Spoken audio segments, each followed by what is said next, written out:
Good morning students. आज हम इस लेक्चर में एक्सरसाइज 9.2 को कंटिन्यू करने जा रहे हैं। देखिए क्वेश्चन नंबर 9 क्या है। The sum of n terms of two arithmetic progressions are in the ratio, find the ratio of their 18 terms. हमारे पास टू अरिथमेटिक प्रोग्रेशन है। फर्स्ट अरिथमेटिक प्रोग्रेशन की हम फर्स्ट टर्म a ले रहे हैं, कॉमन डिफरेंस d ले रहे हैं और nth टर्म an ले रहे हैं। और जो हमारे पास सेकेंड अरिथमेटिक प्रोग्रेशन है उसकी हम first term capital A, common difference capital D और हमारे पास an जो है nth टर्म है। तो अब हमारे पास दिया क्या हुआ है, sum of n terms ratio हमारे पास है 5n plus 4 divide by 9n plus 6। क्या करेंगे, Sn का फॉर्मूला लगाएंगे n/2 2a plus n minus 1d। जो हमारी फर्स्ट प्रोग्रेशन है उसमें हमारे पास a और d, ये हमारे पास फर्स्ट टर्म और कॉमन डिफरेंस है। और जो सेकेंड प्रोग्रेशन है उसमें कैपिटल लेटर्स में है। Now this is equal to 5n plus 4 divide by 9n plus 6। ये n/2 कैंसिल हो रहे हैं। न्यूमिनेटर और डिनोमिनेटर को हम 2 से डिवाइड करेंगे तो यहाँ आएगा a plus n minus 1/2d। Denominator में a plus n minus 1/2 capital D and this is equal to 5n plus 4 divide by 9n plus 6। हमने इस इक्वेशन को न्यूमिनेटर और डिनोमिनेटर में 2 से डिवाइड क्यों किया है, ये भी हम कारण देखेंगे आगे नेक्स्ट स्टेप में। हमें फाइंड आउट करना है 18 टर्म्स की रेशो। तो A18 divide by capital A18, तो A18 का फॉर्मूला आएगा हमारे पास a प्लस 17d, नीचे में हमारे पास a प्लस 17d। अब यहाँ देखिए इन दो इक्वेशंस को हम कंपेयर करने जा रहे हैं। यहाँ पे ये हमारे पास एक टर्म फार्मूला बन चुका है a plus n minus 1d की तरह। यहाँ पे n माइनस 1 की बजाय क्या है, n माइनस 1/2। यानी कि अगर इस चीज को अगर हम इसकी राइट हैंड साइड के साथ कंपेयर करें तो क्या नजर आएगा आपको, n माइनस 1/2 किसके इक्वल है, 17 के इक्वल है। सेम इन डिनोमिनेटर, जब आप डिनोमिनेटर में भी देखेंगे यहाँ पे n माइनस 1/2 और यहाँ पे 17, दीज आर इक्वल। तो यहाँ पे जो हमने 2 से डिवाइड किया पूरी इक्वेशन को, यहाँ हमारा मकसद सिर्फ इतना ही था ताकि जो हमारे पास a और कैपिटल A इनके जो कोएफिशिएंट्स हैं वो यहाँ पर 1 बन सके। तो यहाँ से हमारे पास n की वैल्यू कैलकुलेट होगी। n की वैल्यू हमारे पास क्या आ चुकी है, 35। अब ये n की वैल्यू हम इस इक्वेशन की राइट हैंड साइड पर लेंगे तो हमारे पास यहाँ पे आएगा a plus 17d, capital A plus 17d। जब पूरी इक्वेशन में आप वैल्यू फिलअप करेंगे तो ये हमारे पास वैल्यू बनेगी। तो 5 इंटू 35 प्लस 4 और यहाँ डिनोमिनेटर में 9 इंटू 35 प्लस 6, तो ऊपर हमारे पास बनेगा 175 प्लस 4 और डिनोमिनेटर में हमारे पास आएंगे 315 प्लस 6, तो ये 179 प्लस 321। और ये हमारे क्या हैं, ये टर्म्स हैं A18 divide by capital A18। यानी कि ये जो टर्म्स है हमारे पास 18 टर्म्स की रेशो हमारे पास क्या है, ये 179 डिवाइड बाय 321। तो रिपीट करें हम क्वेश्चन को, हमारे पास दो AP हैं, दोनों AP में हमने स्मॉल लेटर्स और कैपिटल लेटर्स का डिफरेंस लिया और उनकी जो सम ऑफ n टर्म्स है उनकी रेशो हमारे पास गिवन थी। Sn का हमने फॉर्मूला अप्लाई किया, न्यूमिनेटर और डिनोमिनेटर को हमने 2 से डिवाइड किया ताकि हमारे पास जो a हैं उनके कोएफिशिएंट्स 1 आ सकें। उसके बाद हमने 18 टर्म्स का फॉर्मूला लगाया। ये इस इक्वेशन को हमने इस इक्वेशन के साथ कंपेयर किया तो हमारे पास n की वैल्यू 35 कैलकुलेट हुई। तो इस इक्वेशन के अंदर जब आप n की वैल्यू 35 रिप्लेस करेंगे तो हमारे पास क्या है, 18 टर्म्स की रेशो। Now 10th question is sum of first p terms of an AP is equal to sum of first q terms. अब हमारे पास क्या दिया हुआ है, sum of p terms is equal to sum of first q terms, then find the sum of first p plus Q terms. Sum of p terms is equal to sum of q terms. ये हमारे पास given है and we have to find sum of P plus Q terms. तो यहाँ पे S P का formula लगाएंगे n/2 2a plus n minus 1 d. यहाँ n की बजाय हम p माइनस 1 लिखेंगे. Similarly q/2 2a plus q minus 1 d. ये हमारे 2 कैंसिल हो चुके हैं. हम क्या करेंगे इस क्वेश्चन के अंदर, जो a है a की टर्म्स को एक तरफ रखेंगे 2ap माइनस 2aq. सिमिलरली जो d वाली टर्म्स है हम एक तरफ ले जाएंगे. तो यहाँ पे हमारे पास आएगा q square minus q into D, minus में आएगा p square minus p into D. तो यहाँ से आप देखेंगे कि जब 2a कॉमन लेंगे तो p माइनस q आया और यहाँ पे हमारे पास d कॉमन आ चुके हैं. d कॉमन है तो यहाँ हम अरेंजिंग करेंगे, p square minus q square को अलग कर देंगे, माइनस q प्लस p को अलग करेंगे. यानी कि अब हमारे पास एक फैक्टर ये निकलेगा p माइनस q का. तो जब इसको आप p माइनस q से डिवाइड करेंगे तो यहाँ बचेंगे p प्लस q इंटू में माइनस 1 और यहाँ पे हमारे पास ऑलरेडी p माइनस q है, यहाँ पे आएगा प्लस 1 इंटू डी. तो this implies 2a into p minus q. हमारा टारगेट क्या था, ये दोनों तरफ हमारे पास p माइनस q है, ये फैक्टर हमारा कैंसिल हो जाएगा as p minus q is not equal to 0. क्योंकि अगर p इज इक्वल टू 0 होगा तभी हमारे पास p minus q is equal to 0 आएगा. लेकिन p और q क्या है, दीज आर नॉट इक्वल, ये इक्वल नहीं है, then p minus q is not equal to 0. तभी हम पूरे इक्वेशन को p माइनस q से डिवाइड कर सकते हैं. तो यहाँ से हमारे पास 2a, अब ये सारी टर्म अगर हम इधर ले आए तो हमारे पास क्या बनेगा, plus p plus q minus 1 into D is equal to 0. ये हमारी एक इक्वेशन बन चुकी है. तो देखिए इसमें हमारे पास जो ये टर्म थी इसका साइन इधर आकर चेंज हो जाता है. तो ये माइनस वाली टर्म है प्लस में हो जाएगी, जो 1 है वो माइनस 1 हो जाते हैं. तो इस इक्वेशन का हम यूज कहाँ करेंगे, जो हमने निकालना है S P plus Q, sum of P plus Q terms. तो फॉर्मूला हम अप्लाई कर रहे हैं n/2 2a plus n minus 1 d. यहाँ पे n की जो वैल्यू है वो p प्लस क्यू है और देखिए इसकी वैल्यू हमारे पास क्या निकल चुकी है, 0. तो ये वैल्यू 0 रिप्लेस करेंगे तो p plus Q by 2 into 0. तो 0 को किसी भी नंबर के साथ मल्टीप्लाई करेंगे तो आंसर हमारा हमेशा 0 आता है. Next question is sum of first P, Q and R terms of AP are ABC. Respectively, prove that A by P into Q minus R and so on. और कुछ टर्म्स का सम है वो हमने 0 प्रूव करना है. तो जैसे इस क्वेश्चन में आंसर हमारा 0 बना कुछ इक्वेशन बनाकर, उसी तरह हम ये 11th क्वेश्चन करने जा रहे हैं. Sum of first P terms. Sum of P terms is A. Sum of Q terms is B. Sum of R terms is C. तो सबसे पहले हम Q terms का सम फॉर्मूला लगाएंगे P by 2 2a plus n P minus 1 into B is equal to A. देखिए ये A और ये A हमें सेम लग रहा है तो यहाँ पे हम कुछ इसमें चेंजेस यानी कि A डैश ले सकते हैं या कैपिटल A भी ले सकते हैं आप. यहाँ पे Q by 2 2a dash Q minus 1 D is equal to B और सिमिलरली यहाँ पे फॉर्मूला लगेगा R by 2 2a dash R minus 1 D and it is equal to C. अब हमें जो प्रूव करना है वहां देखेंगे हमने प्रूव करना है जो हमारी लेफ्ट हैंड साइड है that is A by P Q minus R plus B by Q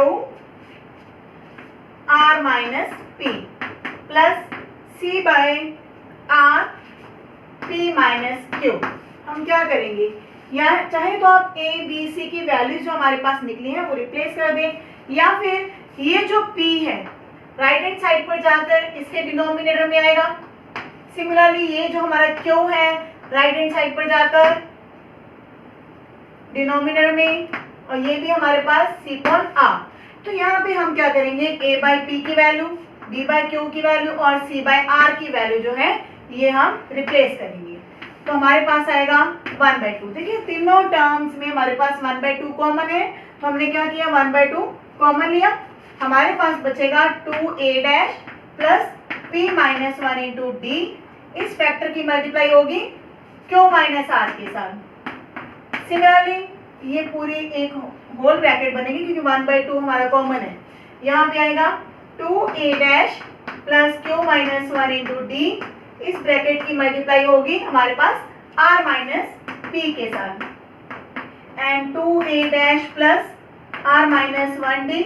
इस ब्रैकेट की मल्टीप्लाई होगी p माइनस q के साथ। देखिए जब पूरी ब्रैकेट हम ओपन करेंगे हमारे पास क्या आता है, 1/2 इज द कॉमन। अब हम कलेक्ट कर रहे हैं a डैश के coefficients. a dash 2a dash हमारे पास है सभी जगह में। यहाँ पे 2a डैश का कोफिशिएंट क्या आएगा, q माइनस r। सिमिलरली यहाँ से हमारे पास कोफिशिएंट बनेगा r minus p। From the last term it will be p minus q। अब हम कलेक्ट कर रहे हैं d के कोफिशिएंट्स। d के कोफिशिएंट देखिए हमारे पास एक हमारे पास ये फैक्टर है मल्टीप्लाई में ये, यानी कि p माइनस 1 की मल्टीप्लाई होगी q माइनस r के साथ। यहाँ बनेगा pq माइनस pr। पहले मैंने इस फैक्टर को p के साथ मल्टीप्लाई किया, फिर -1 को मल्टीप्लाई करेंगे तो -q प्लस r। तो ये दो फैक्टर्स को मल्टीप्लाई करने का एक तरीका है कि पहले p को मल्टीप्लाई करें फिर -1 को मल्टीप्लाई करें। तो ये हमारे पास d का कोफिशिएंट है। सिमिलरली इस फैक्टर में d का कोफिशिएंट क्या आएगा, q minus 1 into r minus p। तो यहाँ भी हम क्या करेंगे, q माइनस 1 को मल्टीप्लाई करेंगे। तो पहले q को मल्टीप्लाई करेंगे तो qr माइनस pq।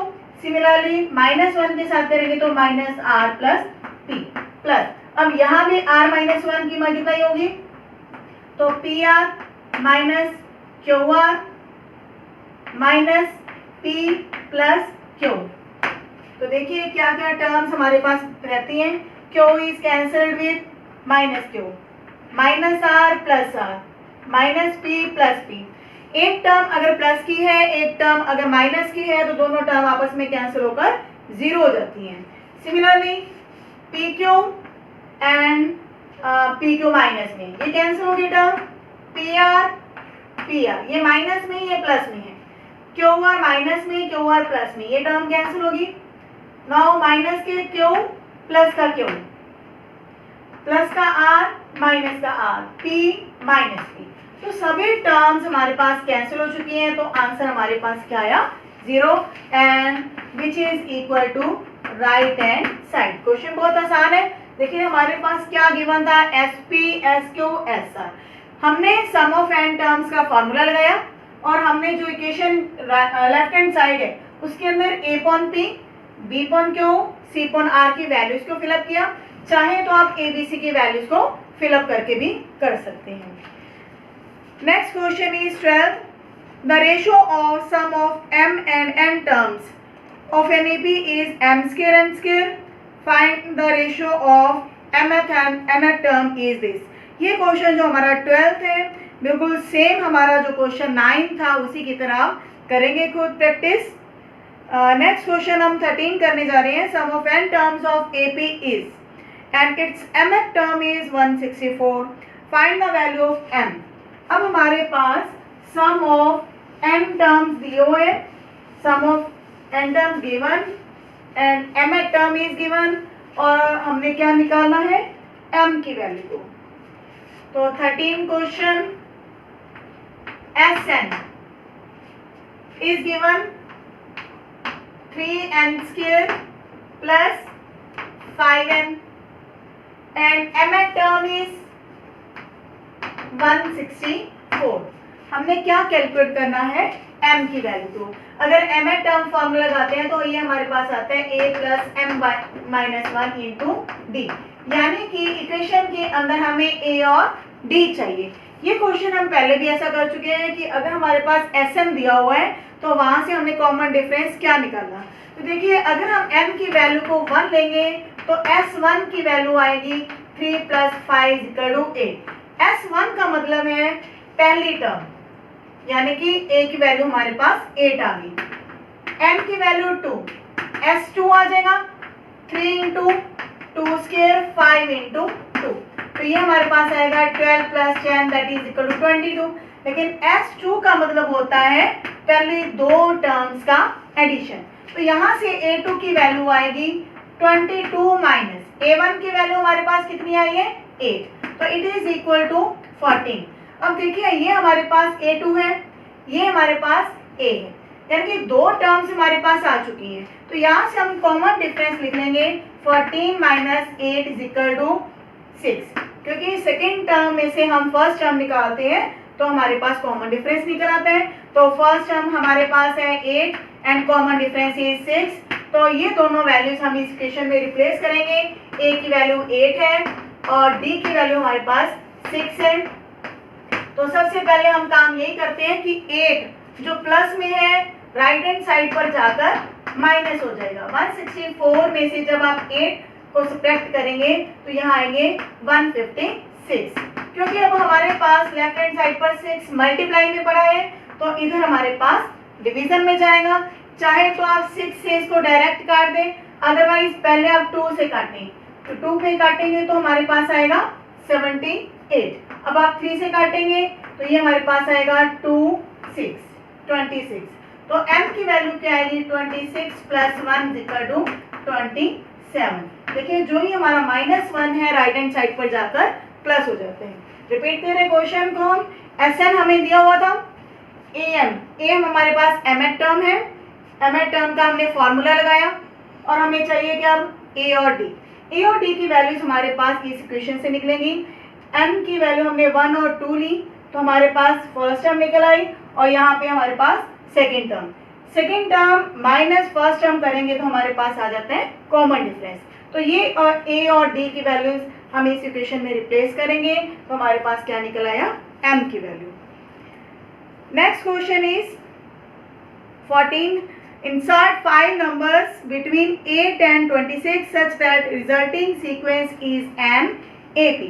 अब दो नंबर्स के बीच में हमने 5 नंबर ऐसे इंसर्ट करने हैं, फाइंड आउट करने हैं जो कि एक AP बनाते हैं, यानी कि पूरी सीक्वेंस ही हमारे पास क्या बन जाएगी AP, जिसमें पहला नंबर हमारे पास 8 है, उसके बाद हम जो नंबर ले रहे हैं A1, A2, A3, A4 और A5, ये हमें फाइंड आउट करने हैं। 8 और 26 के बीच में हमने 5 नंबर्स को फाइंड आउट करना है इस तरह से कि ये पूरी जो सीक्वेंस बनेगी हमारे पास AP बनेगी। तो देखिए ये हमारी फर्स्ट टर्म है और जो 26 है कौन सी टर्म बनेगी, अगर आप इनको देखेंगे 5 टर्म्स हैं, 5 प्लस 1 6, तो ये हमारे पास ऑटोमेटिकली हमारे पास 7 टर्म आएगी। अदरवाइज आप काउंट कर सकते हैं 1 2 3 4 5 6 7, तो 7 टर्म फॉर्मूला लगाएंगे a प्लस 6d। तो यहाँ से जब a की वैल्यू आप 8 डाल देंगे तो ये हमारे पास कैलकुलेट हो जाता है d की वैल्यू 3।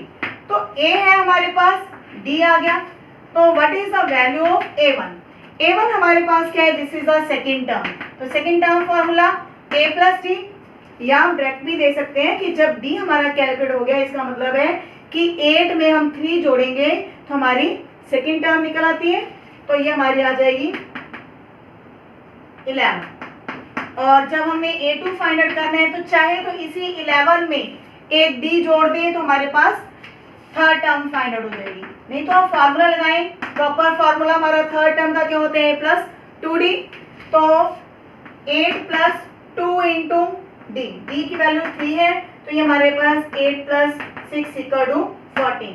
तो इस तरह से आप A3, A4 और A5 ये सारे जो नंबर्स हैं आप फाइंड आउट कर सकते हैं और ये सारे नंबर जो होंगे आपस में क्या बनाएंगे, एक अरिथमेटिक प्रोग्रेशन।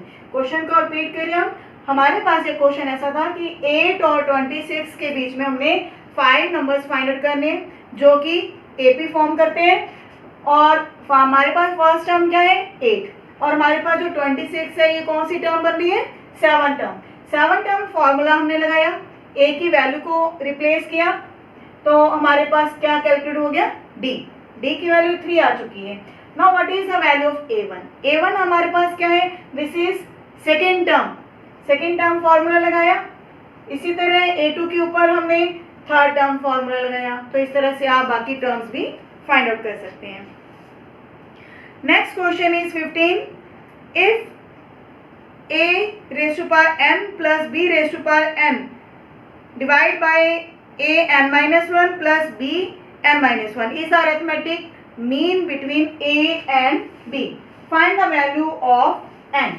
अरिथमेटिक मीन का मतलब ये है कि दो टर्म्स के बीच में एक टर्म हमारे पास ऐसी है जो इन दोनों को तीनों को अरिथमेटिक प्रोग्रेशन में कन्वर्ट कर रही है। तो a और इसके बीच में एक टर्म है an plus B N divide by A N minus 1 plus B N minus 1 and B. Actual में अगर आप इस तरह से देखें कि ये a है और यहाँ पे हमारे पास अरिथमेटिक मीन है और ये b है, तो अरिथमेटिक मीन क्या कर रहे हैं, ये तीनों टर्म्स आपस में अगर AP फॉर्म में है और इसको अगर हम एक्सपोज करें कि ये हमारे पास m1 है तो m1 minus a, common difference तो हमारा सेम है ना, तो यहाँ पे हमारे पास क्या आएगा 2m1 equal to a plus B. तो m1 की वैल्यू निकल आती है a plus B divide by 2, यानी कि जो अरिथमेटिक मीन है वो एक्चुअली में क्या आता है a प्लस बी का हाफ। तो ये चीज हम यहाँ पे अप्लाई करेंगे तो हमारे पास आ जाता है a raise to power n plus b raise to power n divide by an minus 1 bn minus 1 is equal to a plus b divide by 2। तो ये हमारा अरिथमेटिक मीन था, तो इसकी वैल्यू क्या आएगी a plus B divide by 2। तो यहाँ से हमने क्या निकालना है, find the value of n की वैल्यू को हमने कैलकुलेट करना है। तो देखिए ये हम वैल्यूज को क्रॉस मल्टीप्लाई करेंगे, यहाँ हमारे पास आएगा 2 raise to power n plus 2b raise to power n is equal to, ये जो पूरा फैक्टर इसके साथ मल्टीप्लाई होगा तो देखिए क्या आएगा a की पावर n प्लस a की power n minus 1 into B plus b की power n minus 1 into a plus b की पावर n। ये पूरे दो फैक्टर्स को हमने आपस में मल्टीप्लाई किया। यहाँ 2 टाइम्स है, यहाँ 1 टाइम है, तो यहाँ हमारे पास 1 टाइम बचेंगे a की पावर n, सिमिलरली 2b की पावर n और यहाँ b की पावर n 1 टाइम है, तो यहाँ 1 टाइम बचेंगे, तो हमारे पास यहाँ बचेगा a की power n minus 1 into B and a into B की पावर n माइनस 1। देखिए हमारे पास जो चाहे तो आप एक फैक्टर को इधर ले आए, a की पावर जो n के साथ हमने a की power n minus 1 into B को एडजस्ट किया है, इसी प्रकार b की पावर जो n है उसको हम दूसरी तरफ लेकर जा रहे हैं और कॉमन देखेंगे हमारे पास क्या निकल रहे हैं, a की पावर n माइनस 1 कॉमन आ रहा है यहाँ पे, क्योंकि एक पावर ज्यादा है इसे, तो यहाँ a बचेगा और यहाँ पे b बचेगा इज इक्वल टू सेम, यहाँ पे हमारे पास b की पावर n माइनस 1 है। एक्चुअली क्या होता है जो कम पावर है वो कॉमन आती है, यहाँ पे n और n माइनस 1 में कौन सी पावर कम होगी, n minus 1 is a least power, तो यहाँ पे बचेगा a माइनस बी। अब सेम चीज है कि यहाँ पे भी a और b आपस में इक्वल नहीं है, तो a माइनस बी की वैल्यू क्या है नॉन जीरो, तो ये वैल्यू हम कट कर सकते हैं। तो a raise to power n minus 1 ये इसके डिनोमिनेटर में आएगा b की power n minus 1 is equal to 1। तो इसके बाद क्या होगा देखिए, तो 1 को हम लिख सकते हैं a upon b raise to power 0, क्योंकि किसी भी नंबर की पावर अगर हम 0 लेते हैं तो 1 आता है, तो यहाँ पे ये हम पावर कॉमन लिख लेते हैं a upon b raise to power n minus 1। तो जब बेसिस सेम है तो पावर्स हमारे पास इक्वल आ जाएंगी, n minus 1 will be equal to 0, तो यहाँ से n की वैल्यू क्या आ जाती है 1, तो ये हमारा आंसर है। रिपीट करें क्वेश्चन को, हमारे पास दो नंबर्स के बीच में एक अरिथमेटिक मीन दिया हुआ था, अरिथमेटिक मीन का फॉर्मूला है a प्लस बी बाई 2, तो उसके बाद हमने वैल्यूज को क्रॉस मल्टीप्लाई किया डिनोमिनेटर्स को, तो हमने क्या किया, जो a की पावर्स हैं एक तरफ कलेक्ट किए हैं, b की पावर्स को एक तरफ कलेक्ट किया है, यानी कि जो n पावर्स हैं। तो यहाँ से हमने देखा कि a की पावर n है, यहाँ पे a की पावर n-1, तो n-1 जो पावर्स हैं कॉमन आ जाती है, यहाँ पे a माइनस बी रहेगा, सेम इन दैट साइड। तो a माइनस बी जो फैक्टर हमने दोनों तरफ से कैंसिल किया और a अपॉन b फॉर्म बनाई है। 1 को भी a अपॉन b की पावर 0 लिखा। जब बेसिस सेम होते हैं तो पावर हमारे पास सेम हो जाती है, तो n की वैल्यू हमारे पास क्या आ गई है, 1। Next question is between 1 and 31 m numbers have been inserted in such a way that resulting sequence is an AP. The ratio of 7th and m-1th numbers is 5:n. Find the value of m. हमारे पास जो 16 question है उसमें क्या है, एक number 1 है, दूसरा number 31 है। इसके बीच में हमारे पास अरिथमेटिक मीन कितने हैं, m। अरिथमेटिक मीन्स भी कह सकते हैं, या जो हमें नंबर्स फाइंड आउट करने हैं वो भी हम कह सकते हैं कि ये हमारे पास m नंबर्स हैं। तो जो हमारे पास फर्स्ट हमें यहाँ पर 1 है और जो हमारे पास ये 31 है, कौन सी टर्म होगी, काउंट कीजिए। ये हमारे पास m टर्म्स है, तो जो लास्ट टर्म है वो कौन सी टर्म आएगी, m+2। तो इस तरह से m+2 का फॉर्मूला लगाएंगे, a plus m+2 minus 1d is equal to 31।